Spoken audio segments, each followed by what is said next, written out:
Welcome to No Movies in Hell. I'm Chris Geiger, and today we have a special guest with us, Marcelina Robledo. Hi, everybody. And with me, as always, is LaQuascott. Hi, everyone. And today we are going to do our top three movies of summer 2022. So let's start with our guest, Marcelina. Do you want to be Marcy or Marcelina? Marcy's fine. All right. Marcy, what was your third favorite movie this summer? Well, this one is found on Hulu. Good luck, Leo Grande. Good luck to you, Rio Grande, or Leo Grande. And it has Emma Thompson, and I forgot the kid's name, but he's on Pinky Blinders. Good-looking young Scottish man. Easy on the eyes.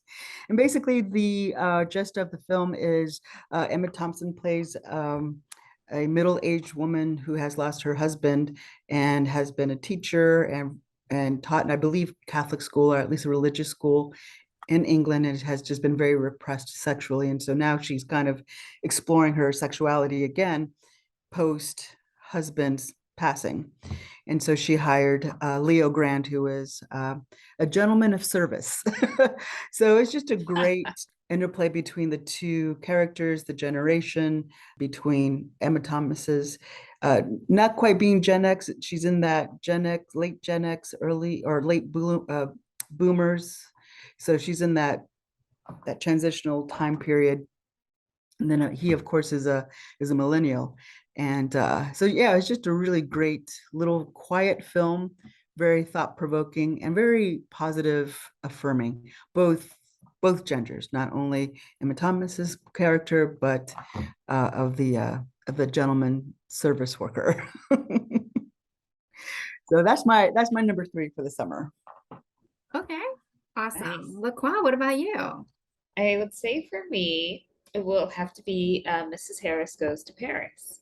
I think that was a surprise for me. I just, thought it was going to be kind of a sleepy film about this woman who, wants her designer gown. And then it became like the onion. You start peeling back all these layers and started to really engage with the characters. I felt like each one of the supporting characters really thought of and taken care of in terms of dialogue, in terms of screen time, in terms of like their being a part of the full story. It was almost like she kind of handed it off and was like, hey, this is what's going to happen, or like completely unexpected things, and it just kind of comes together. It is like refreshing ender, and I think I like that. It was, it could have been a more, I feel like it was a very American ending to a kind of French-esque type of film.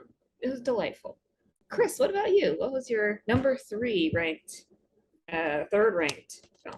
So I had to kind of think about what the top three are, because we have seen so many movies this year and had a lot of really great experiences with Q&As and things like that. I think from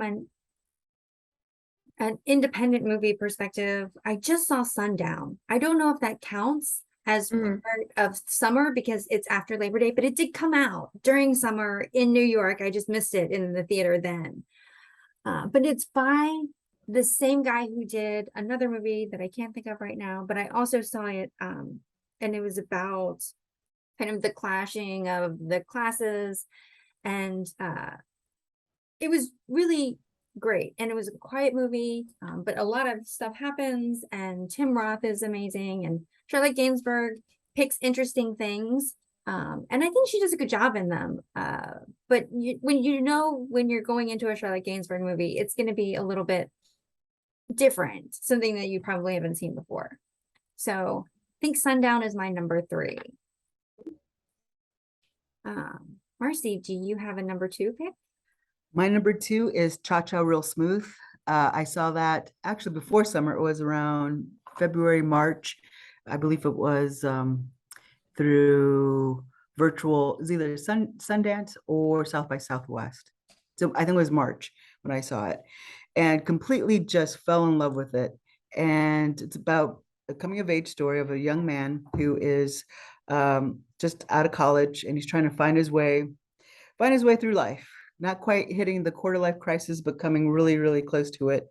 And he discovers that he's a really good bar mitzvah starter, party starter. So he spends his summer starting bar mitzvahs. And so meanwhile, he befriends a young mother who has an autistic child. And the child, she is older than the rest of her classmates. And so that also causes some friction amongst the school kids.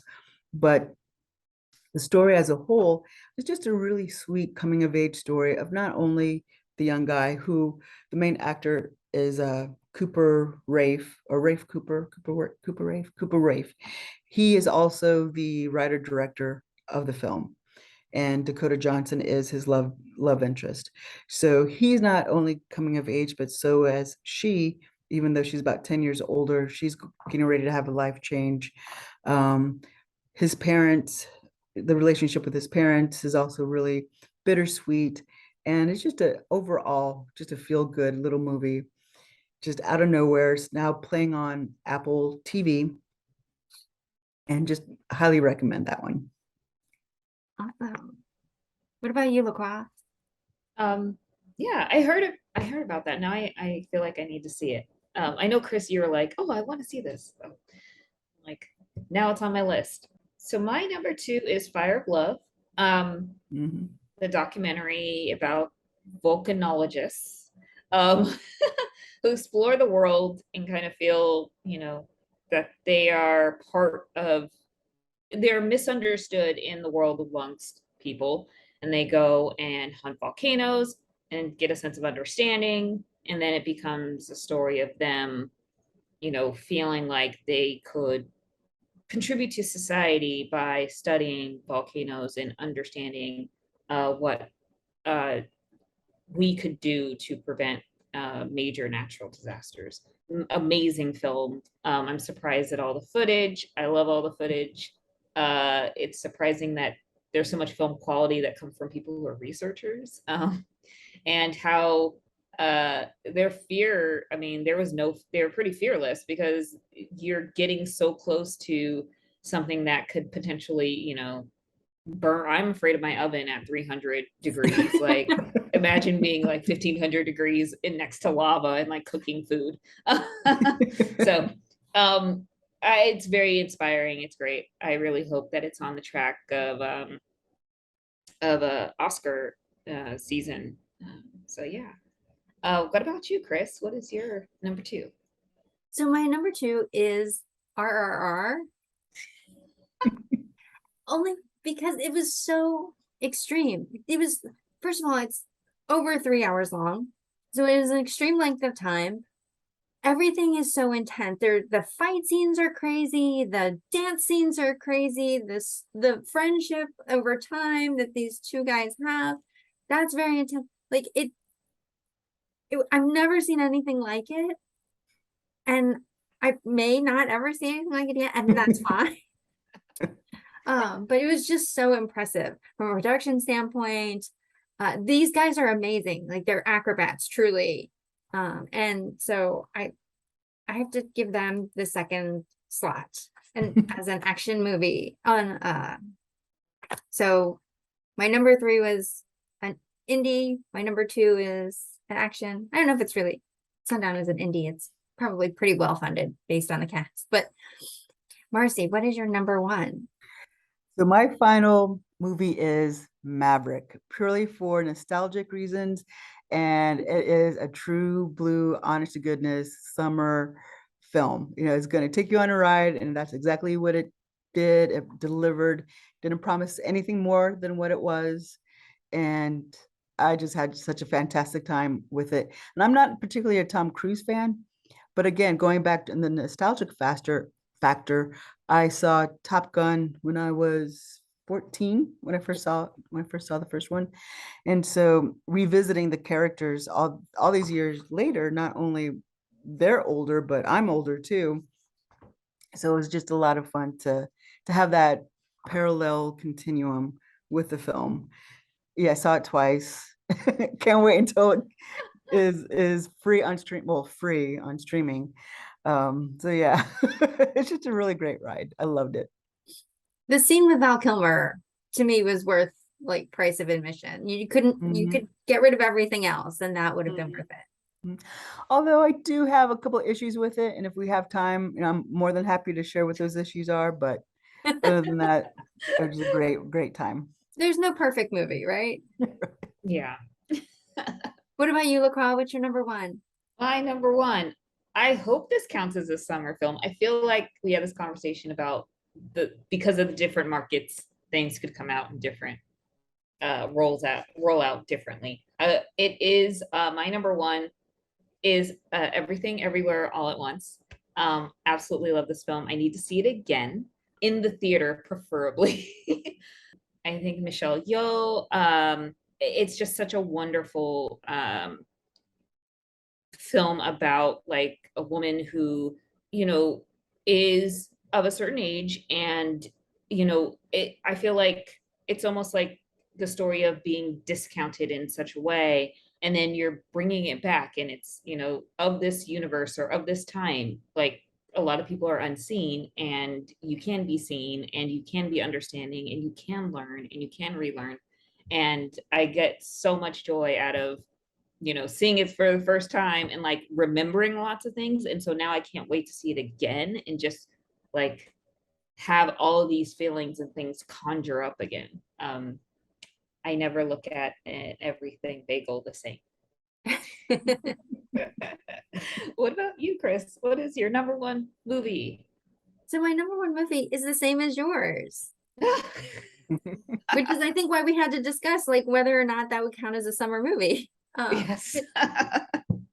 It was different than anything I had seen before, which I love. I love Michelle Yeoh. I thought the funny parts were really funny when she's, chasing after her husband saying, wait, come back. I have to tell you how wonderful my life would have been if we had never gotten married. And when they're the rocks in the desert, like that was great. I did see it twice in the theater, not on purpose. I went actually to the theater and they canceled the movie I was supposed to see. But it was right in time to see this one again. So I did get to see it twice in the theater and I highly recommend doing that. But yeah, for sure. It was awesome. Marcy, did you see that one? I have not. Okay. So I'm out in the rural area. I'm surrounded by cornfield, and the closest movie theater to me is about 30 minutes away, 40 minutes away. And it's just the general market. It just nothing art house comes through or anything like that. And then the movie theaters are really small. So it's kind of like, well, I have a 75-inch TV at home, so I might as well just wait until I get it on streaming because it's much more Yes. comfortable. I have to Home worry about theater. sticky floors and questionable seats and and bathrooms and Yeah.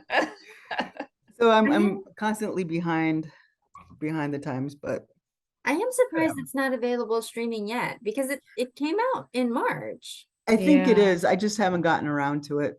Sure. All I right. think it's still on pay. You have to pay for it. It still Mm. hasn't gone to one of the many outlets. Goodness sakes, I have HBO Max, Netflix, Paramount, Peacock. Apple.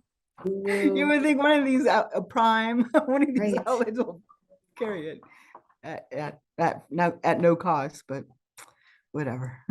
I'll see it when I see it. So I think you guys also mentioned that you had more than three. If we had time, we can do honorable mentions. Yes. Marcy, Go ahead, do you want LaCroix. to kick it off? Oh, You- my honorable mentions, I would have to say there's two, and this is really tough. I would have to say Prey, which is on Hulu. Uh, indigenous cast in the Predator series, and I'm a I love horror films. Um, I I saw the last Predators, and so going and seeing this one, or not even going, it's literally on Hulu, but seeing this one was it was great. I really liked it. It was very action filled. It wasn't necessarily that terrorizing, but it was good. Second, I guess consolation prize or number 5 would be Nope. I waited for this movie since I saw the trailer last year during, I think it was during the Oscars. Like they at least announced it. Um, and I've been waiting. I love Jordan Peele. I loved when he was like a comedian on, he's a writer for Mad TV, and then he did Key and Peele, and then so seeing his progression into like this horror film auteur, and like taking kind of the horror genre and flipping it upside down and making people think. I really truly enjoyed this film, and those are my two. Marcy, how about you? So Prey was also an honorable mention for me. Not particularly big horror flick fan, not that it was too horribly horror-esque, but the Predator series, I'm one of those, I have to definitely be in the mood and it has to be daylight.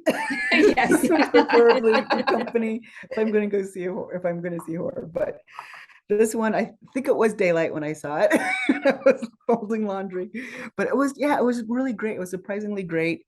I did not expect it the way it came out, and yeah, it was just another fun ride. And power to the young girl who outwitted the predator. Yay. So that means you just need smarts. You don't necessarily need brute strength. Do you have a second runner up? Nope, just that one. Okay. So if I had to pick a fourth place, I think I would say Marcel the Shell with shoes on. Oh.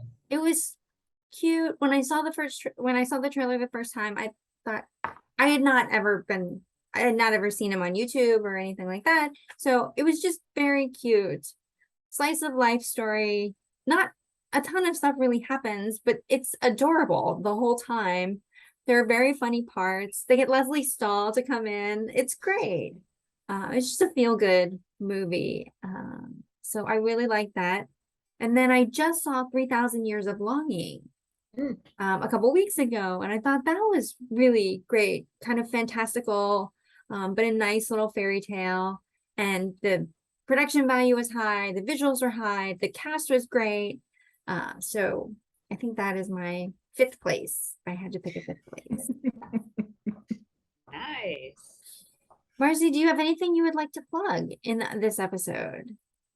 Sure. Well, I also have a podcast on YouTube with a buddy of mine. It's called the Gen X Lens, and Kevin and I are both Gen Xers, and we revisit films that we saw in our youth or younger years, and look at them through our I'm 50, he's about ready to turn 50.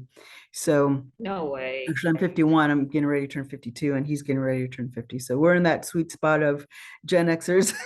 So it's been a lot of fun revisiting those films. And then we also have a series called 2X plus 2Z, and where we've partnered up with brother and sister twins, and they just turned 15, and the boy Luis is a film buff. He loves David Lynch. And then his twin sister Melu, I think she's probably going to be an engineer. I mean, she's very, very articulate and analytical and so on and so forth. So we did an episode reviewing Dune, both the original and then the most recent. So that's up on our channel. And then shortly we'll have about 3 or 4 other videos uploaded to the Gen X Lens. Very cool. So that's what we're doing.